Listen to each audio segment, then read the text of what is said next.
They just said, we need more time. How much goddamn time do they need?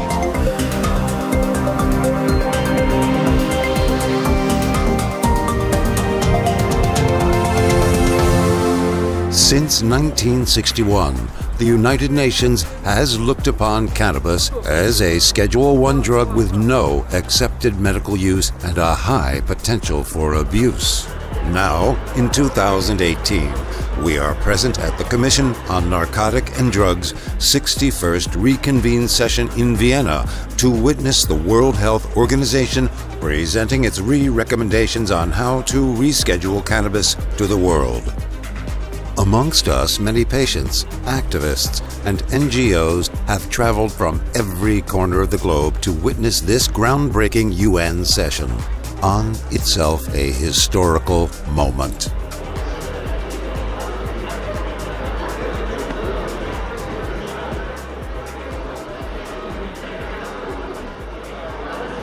I regret that I must inform you that the necessary clearance process to communicate this particular set of recommendations could not be completed in time for this meeting. This is unprecedented. They've never actually given all the results but one before. We expected a result. I mean, we really expected a result. I was expecting, and I was in a way speculating on the basis of the documents which were available, the background documents of WHO, what could be the recommendation. So I was really surprised. There appears to be, again, some kind of political considerations in the play.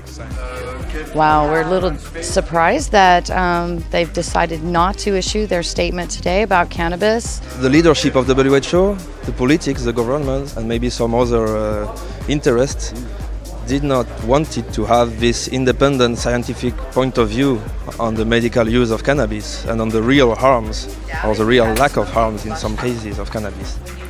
You know, I think the issue of cannabis is currently very politicized here in Vienna, and I have seen quite aggressive attitudes towards Canada around their move to legally regulate cannabis. So I think it's a very politicized issue, and that could have resulted in the ECDD not being given the clearance, I think, from within WHO to communicate what their recommendation was.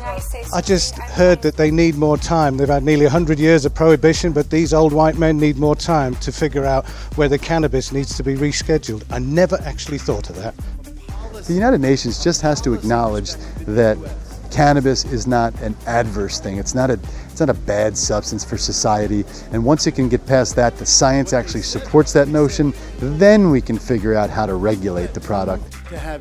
We'll have a vote on whatever the recommendation is that the WHO makes. That vote then it's it. That's not a start of a new process, that's the end of the process. If they vote yes, then that recommendation is put into the law, put into the treaty, and we would have just rewritten the drug control treaty. Something I think would have been unimaginable to us, you know, Farid and I 10 years ago inside the halls of the Commission on Narcotic Drugs.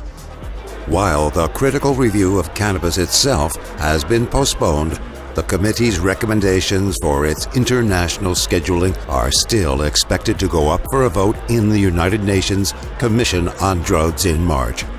We think. I'm confident that the country will just defend the policy that they have. Countries already know that cannabis is not that harmful. The countries already know that cannabis is a medicine. Now they are just waiting for the UN to give a label to it. I've done this for 8 years now.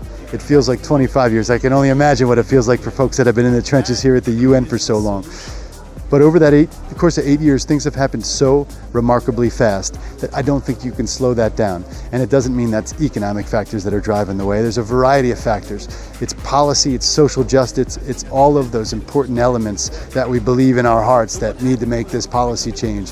The final step is expected when the UN Commission on Narcotic Drugs will adopt or reject the recommendations of the WHO. It's kind of like watching a turtle, you know? If you watch it, you never see it move, but if you go away and come back, it's moved. Somehow it's somewhere very different. And that's the international process is like that. Your source of cannabis news. Cannabis News Network.